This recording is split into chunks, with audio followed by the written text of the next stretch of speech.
ভারতের ক্রিকেটে আবারও কোচিং প্যানেল নিয়ে জোর গুঞ্জন। টেস্ট দলের কোচ গৌতম গম্ভীরকে ঘিরে প্রশ্ন, বোর্ড কি তবে আস্থা হারাচ্ছে?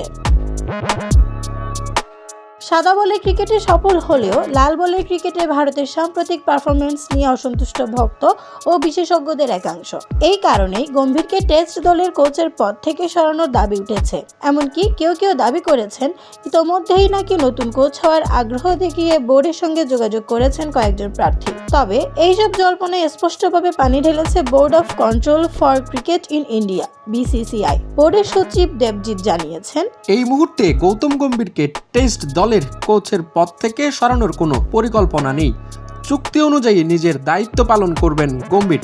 দেবজিৎ আরও বলেন, কোচ পরিবর্তন নিয়ে যেসব আলোচনা চলছে তার কোনো ভিত্তি নেই। বোর্ড নির্দিষ্ট নীতিমালার বাইরে গিয়ে কোনো সিদ্ধান্ত নিতে পারে না। 2027 সালের ওয়ানডে বিশ্বকাপ পর্যন্ত চুক্তি রয়েছে গম্ভীরের। এর আগেও রবি শাস্ত্রী ও রাহুল দ্রাবিড়ের ক্ষেত্রে চুক্তির মেয়াদ শেষ না হওয়া পর্যন্ত কোচ বদল করেননি BCCI। সব মিলিয়ে স্পষ্ট বার্তা, গুঞ্জন থাকলেও আপাতত ভারতের টেস্ট দলের কোচ হিসেবে গৌতম গম্ভীরই থাকছেন। Desk report, news now sports.